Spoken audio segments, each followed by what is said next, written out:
most of his rallies talking about what you just said Hannibal Lecter. He spends most of his rallies talking about Hannibal Lecter, about magnets, about sharks. I mean, the notion that this guy is... What's going on, you guys? Today we have Brian Tyler Cohen slamming Piers Morgan and this other conservative on his own show. Piers Morgan is one to bring up, do you think Joe Biden is fit to run the country? He's so confused, blah, blah, blah, blah. And then we have Brian Tyler Cohen bringing up great examples of whenever Trump was just as confused. Going back and forth, let's watch it right now. Who do you think is running the country right now? Is it Joe Biden or is it Kamala Harris? Or is it Jill Biden? It's Joe Biden. It's Joe Biden. Well, I'm going to play two clips and ask you that question again. The first one is where President Biden forgets the name of the Indian Prime Minister, Narendra Modi, at a press conference at the Quad Summit on Saturday. He forgets he has to introduce him. Take a look. So I want to thank you all for being here. And now, who am I introducing next? Who's next?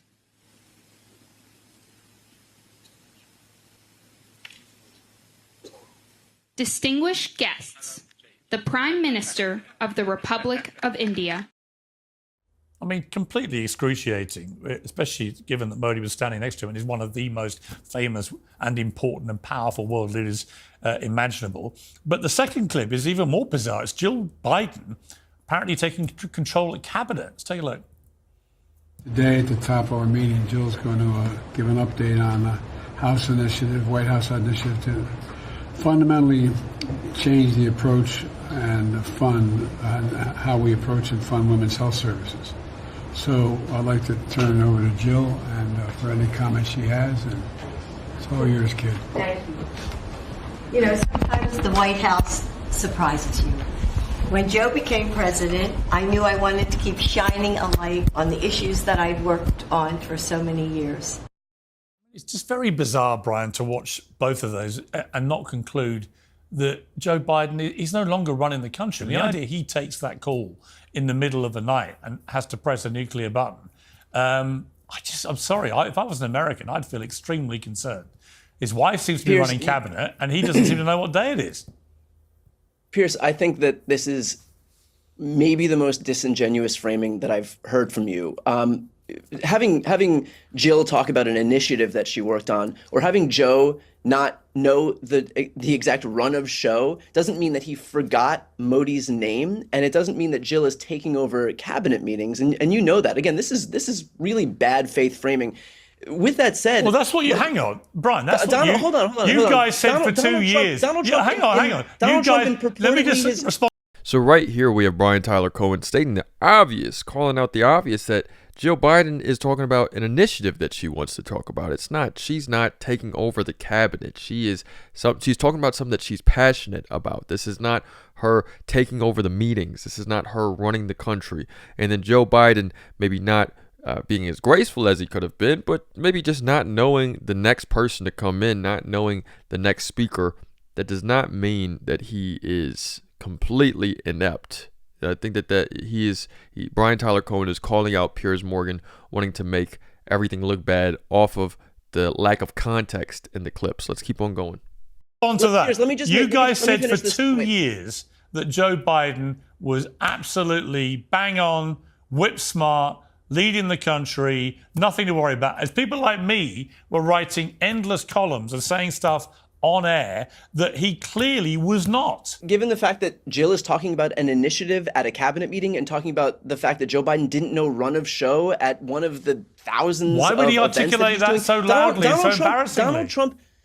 Donald Trump in his right mind thought that Tim Cook's name was Tim Apple and thought that Erdogan was the president of Hungary. So when are we going to do segments on that? Just because you don't know every single detail. Here's the thing that and I know that you don't like to call yourself right-wing media, even though all of your framing is right-wing. I'm not. Here's the thing that I don't understand is that every time is that Donald Trump has done the same thing, if not leagues worse than all of the small mistakes and errors that Joe Biden makes, but we never talk about those because it's just baked into the cake that Donald Trump is going to say crazy things. Well, no, it's not that. It's not that. And because he's graded on such a curve in both this country and international media more broadly, it just comes and goes like a fart in a hurricane when he says that the president of Hungary is Erdogan, for example. Yeah, but you're missing the point. The point about Trump is he's 78, but has the energy of a 60-year-old.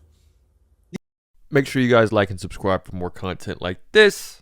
The energy, this guy is so brain-addled. He thinks that Nancy Pelosi was in charge of the Capitol on January 6th. He thinks that Jeb Bush got us involved in the war in the Middle East. He thinks that, he spends most of his rallies talking about what you just said. Hannibal Lecter. He spends most of his rallies talking about Hannibal Lecter, about magnets, about sharks. I mean, the notion that this guy is in his right mind is laughable. That was me sparring with Piers Morgan, wherein Piers does what every mainstream media.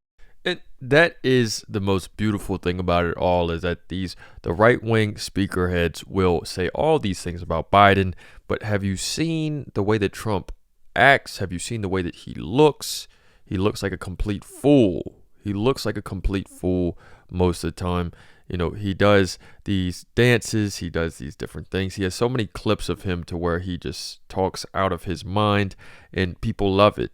People love it because he talks in a crazy way. It's a senile old man to where you can laugh at it. You know what I mean? If you have Joe Biden, who may do some things that may be ungraceful, of course, he's just an old person. You know, he's not necessarily making it drawing too much attention to it, but of course he's going to get scrutinized by every single right-wing speakerhead by it. You know, they want to call attention to it, and they want to sort of compare him to Trump, which they get endless amount of joy and clips from. They get a lot of entertainment from him. I think that's the biggest problem, is that Biden is not as much an entertainment factor. He's not giving them the show, so they see him and they're like, hey, do something funny, you crazy old man. He's like, he's not Trump. Trump is going to do insane things, and he is going to be an actor. For one, he's an old actor who knows exactly what to say to get the spotlight off of him. He's still old and he's still crazy. He's still going to make mistakes. You know, it's just he might be able to spin the story in a way to get the attention off of him. And you know, Piers Morgan loves this. Everyone, Joe Rogan loves this. All of them love getting the attention off of Trump in a bad way, and having it just be something funny, something to have you tune in and watch. And I think Brian Tyler Cohen knows this, and he's calling it out, like really calling it out, and drawing attention to that.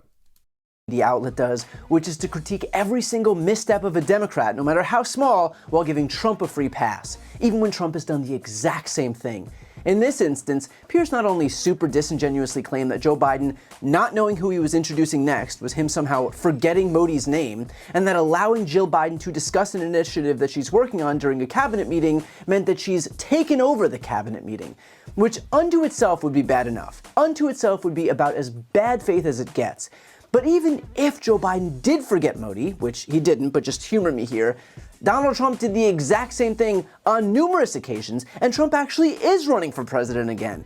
He called Ronnie Jackson, his own White House doctor, Ronnie Johnson. He called J.D. Vance during the Ohio primary J.D. Mandel. He's called Matt Gaetz Rick Gates, said Nikki Haley was in charge of security at the Capitol on January 6th, which, by the way, would still be a lie even if he correctly had said Nancy Pelosi. The list goes on and on. So if forgetting names is disqualifying, then that's fine by me, but perhaps let's apply the standard to Republicans as well. And then, of course, Piers pivots and suggests that none of that matters because even though he's 78, Trump's got the energy of a 60-year-old, which is how right-wing media is now trying to spin Trump, considering suddenly being an octogenarian is no longer disqualifying now that the only octogenarian in the White House would be Trump.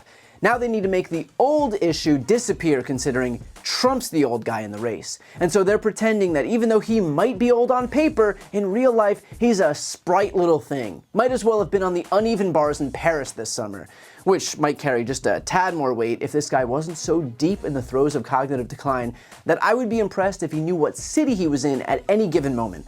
Remember, this is the guy who claimed that Jeb Bush got us involved in the war in the Middle East, that World War II hasn't happened yet, that Barack Obama is the current president, that Hannibal Lecter, a make-believe cannibal, was a great American, that Kamala Harris looked like his own wife on the cover of Time, that immigrants were eating your pets, that Kamala isn't black. The list goes on and on. I don't know who needs to hear this, but that is not the mind of a man who is in his prime. That is the mind of a man who should be watching golf tucked under a...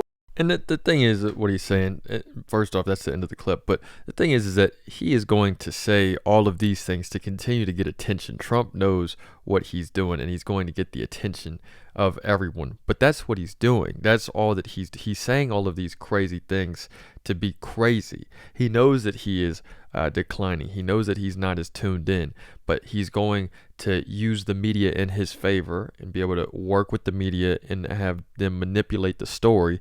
They were wanting to manipulate the story that Kamala's not all the way there, that she's, and they couldn't run with that. They had no momentum with that, so they immediately dropped it. But they were wanting to say that she's crazy as well.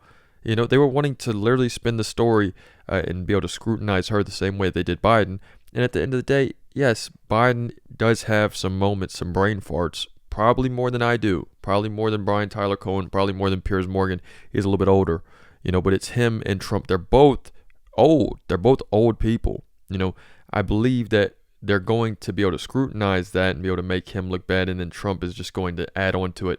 And the only difference is that Trump is playing the game more. He is more susceptible. He's a better salesman. He knows how to sell to you, and he knows how to be the thing that gets you off of his back. That is the best thing that he knows how to do. But I don't know if that is the best thing for someone to run this country. Does that mean that they are the person to run this country? I'm not sure. I don't believe so. And I don't believe that Brian Tyler Cohen feels that way either. I think that we should get back to policies. We should get back to things that actually instill a better country.